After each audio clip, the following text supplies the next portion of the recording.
نحمده ونصلي ونسلم على رسوله الكريم أما بعد قال الله تعالى عز وجل في القرآن المجيد كنتم خير أمة أخرجت للناس تأمرون بالمعروف وتنهون عن المنكر صدق الله مولانا العظيم وصدق رسوله النبي الحبيب الكريم ونحن على ذلك لمن الشاهدين والشاكرين والحمد لله رب العالمين ربي صلي وسلم وبارك عليه উপস্থিত ইসলামের সঠিক রূপরেখা আহলে সুন্নাত ওয়াল জামাতের মতাদর্শী একমাত্র প্রিয় রাজনৈতিক সংগঠন ইসলামী ছাত্র সেনার চট্টগ্রাম উত্তর দক্ষিণ মহানগর বিশ্ববিদ্যালয় শাখার ব্যবস্থাপনায় এ প্রতিষ্ঠা বার্ষিক উপলক্ষে আয়োজিত বিশাল সমাবেশের মহতরম সভাপতি অতিথিবৃন্দ ইসলামী প্রাণ কেন্দ্রীয় পরিষদের নেতৃবৃন্দ কর্মীবৃন্দ ছাত্র সেনার নেতৃবৃন্দ কর্মীবৃন্দ সর্বস্তরের সুন্নি জনতা ব্যবসায়ী শ্রমিক বুদ্ধিজীবী আইনজীবী রিক্সাওয়ালা ঠেলাগাড়িওয়ালা দিনমজুর সর্বস্তরের সুন্নি জনতা রহমানি ওয়া রাহমাকুমুল্লাহ তাআলা। সময় সংক্ষিপ্ত, বক্তব্য দীর্ঘক্ষণ বক্তব্য রাখার কোনো সুযোগ নেই এবং প্রয়োজন আছে বলে আমি মনে করি না। ইতিপূর্বে যে বক্তব্য হয়েছে এগুলো আমাদের জন্য যথেষ্ট। আমি শুধু একটা কথাই বলবো, রাসূল পাক সাল্লাল্লাহু আলাইহি ওয়াসাল্লামের যুগ থেকে এই পর্যন্ত যুগে যুগে কালে কালে একদল মুনাফিক চক্র রাসূল পাক সাল্লাল্লাহু আলাইহি ওয়াসাল্লাম এবং ইসলাম এবং মুসলিম জাতির ক্ষতি সাধন করে আসতেছে। রাসূল পাকের যুগে একদল ছিল যাদেরকে কোরআনে পাকের ভাষায় খবিস বলা হয়েছে, কোথাও কোরআনে পাকের ভাষায় মুনাফিক বলা হয়েছে। ইহুদি নাসরারা ঐক্যবদ্ধ হয়ে ইসলামকে নস্যাৎ করার জন্য কিছু নামদারি মুসলমানকে টাকা দিয়ে কিনে নিয়ে যুগ যুগ ধরে ইসলাম এবং মুসলমানের ক্ষতি সাধন করে আসছে। সে ধারাবাহিকতায় আজকে বাংলাদেশেও দেখা যায় ইসলামের নামে বিভিন্ন মিডিয়াগুলো দখল করে ঘন্টার পর ঘন্টা মৌলবি সেজে ইসলামের কথা বলে ইসলামী আকীদাকে নষ্ট করা হচ্ছে। অপর দিক দিয়ে সংস্কৃতির নামে অপসংস্কৃতির আগ্রাসন এই দেশের মধ্যে চলছে। ছাত্র সেনার ভাইদেরকে অনুরোধ জানাবো, সেদিন বদরের যুদ্ধকে আরম্ভ করে একদল মর্দে মুজাহিদ একমাত্র রব্বুল আলামিনের প্রেম আর ভালোবাসাকে পুঁজি করে সেই ময়দানে নেমে ইসলামকে রক্ষা করেছিল। আজ এই যুগে ছাত্র সেনাকে সেই ভূমিকা রাখতে হবে।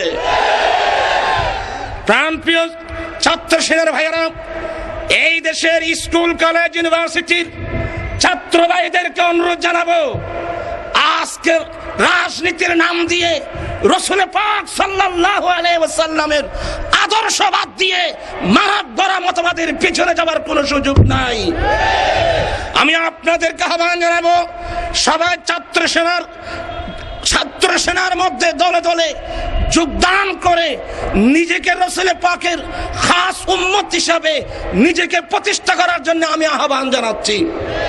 তার পাশাপাশি আজকে ব্যক্তিগত জীবনে বলেন, পারিবারিক জীবনে বলেন, সমাজ জীবনে বলেন, রাষ্ট্রীয় জীবনে বলেন, সমাজনীতি দেখুন, রাষ্ট্রনীতি দেখুন, শিক্ষানীতি, যেই দিকে তাকাবেন রাসূল পাক সাল্লাল্লাহু আলাইহি ওয়াসাল্লামের সুন্নত তরিকা আমরা কিছুই দেখতে পাচ্ছি না। অশান্তি আর অশান্তি বিরাজ করতেছে। ঠিক কিনা ভাইয়েরা আমার? ছাত্র সেনা এবং ইসলামী প্রাণ এই আদর্শের সৈনিকরা রাসূল পাকের দেওয়ার দর্শন নিয়ে যখন সামনের দিকে এগিয়ে যাচ্ছে, একদিক দিয়ে ইহুদি নাসারার মতবাদ, অপর দিক দিয়ে নামদারি মুনাফিক চক্র ইসলামী ফালান ছাত্র সেনা নিয়ে ষড়যন্ত্রের মধ্যে লিপ্ত। আমি আপনাদেরকে অনুরোধ জানাবো, ইদানিং এমন কিছু ষড়যন্ত্র শুরু হয়েছে, আমাকে নিয়েও ষড়যন্ত্র হচ্ছে, সুন্নি আলেমদের নামে ষড়যন্ত্র হচ্ছে, আমাকে নামেও ষড়যন্ত্র হচ্ছে। বন্ধুদেরকে বলবো, বন্ধুরা আপনারা কোনোদিন আমাদের বিরুদ্ধে ষড়যন্ত্র করে হয়তো আপনারা সাময়িক কিছু টাকা পেতে পারেন, কিন্তু ইনশাআল্লাহ আমার নবীর ওয়াদা মোতাবেক আহলে সুন্নাত ওয়াল জামাত ছিল, আছে, ইনশাআল্লাহ কিয়ামত পর্যন্ত থাকবে।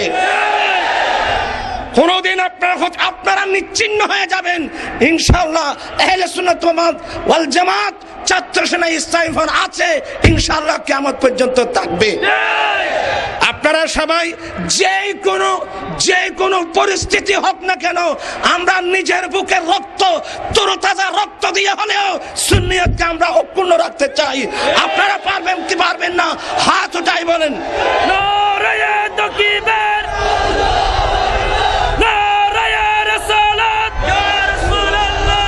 বাংলাদেশ ইসলামী ফ্রন্ট জিন্দাবাদ, বাংলাদেশ ইসলামী ছাত্র সেনা জিন্দাবাদ, জিন্দাবাদ। আজকে পাশাপাশি ইসলামের নামে এখন কিছু দেখা যায় সমাবেশে কওমি মাদ্রাসাগুলোকে স্বীকৃতি দেওয়ার নাকি আলোচনা চলছে, ঠিক কিনা ভাইরা আমার? আমি সরকারকে জানিয়ে দিতে চাই, বিএনপি জামাতকে কাঁধে নিয়ে আজকে বিএনপি জাহান্নামে যাওয়ার উপক্রম হয়েছে। বর্তমান সরকার কওমিওয়ালাদেরকে আপনারা যে হাতে নিয়ে মাঠে যাওয়ার চেষ্টা করছেন, এই কওমিওয়ালাদের কারণে এই সরকার কিন্তু জাহান্নামে যাবে, ঠিক না? আমি সরকারকে জানিয়ে দিতে চাই, কওমি মাদ্রাসাগুলোর যদি স্বীকৃতি দিতে হয়, আগে তাদেরকে বলুন কওমি মাদ্রাসার সিলেবাস কি আমাদের সামনে প্রকাশ করুন। কারণ আমরা জানি এই সরকার বাংলাদেশের মধ্যে, আমার ভাইয়েরা, রবিউল আউয়াল শরীফের 12 তারিখ ঈদে মিলাদুন নবী, এটা এই সরকার ঈদে মিলাদুন নবী সাল্লাল্লাহু আলাইহি ওয়াসাল্লামকে ঈদে মিলাদুন নবী করার জন্য সরকার সিদ্ধান্ত নিয়েছেন, ঠিক কিনা ভাইরা আমার? কিন্তু আপনারা যে কওমিওয়ালা বলছেন, ওরা তো ঈদে মিলাদুন নবীকে বেদাত ফতোয়া দেয়। এই মুহূর্তের মধ্যে কওমিওয়ালাদেরকে সনদ কিভাবে দেওয়া যাবে চিন্তা করার জন্য আমি সরকার প্রতি আহ্বান জানিয়ে আমার সংক্ষিপ্ত বক্তব্য শেষ করছি। আগামী মার্চের 3 তারিখ আপনাদেরকে একটা দাওয়াত দিয়ে যাচ্ছি, আপনারা জানেন গোটা বাংলাদেশে আমার আঞ্জুমানে রেজবিয়া নূরের উদ্যোগে যৌতুক বিরোধী সমাবেশ চলছে, সংগ্রাম চলতেছে। তার ধারাবাহিকতায় আগামী মার্চের 3 তারিখ এই লালদিঘির ময়দানে আঞ্জুমানে রেজবিয়া নূরের উদ্যোগে যৌতুক বিরোধী মহান সমাবেশ এবং র্যালি, ইনশাআল্লাহ বাদে মাগরিব থেকে ধারাবাহিক তাফসীরুল কোরআন মাহফিল হবে। আপনারা সমর্থন করেন কিনা বলেন? আপনাদেরকে দাওয়াত দিয়ে যাচ্ছি এবং ছাত্র সেনা ইসলামী ফ্রন্টের উন্নতি কামনা করে, সবার সুস্বাস্থ্য উন্নতি কামনা করে আমার বক্তব্য শেষ করছি।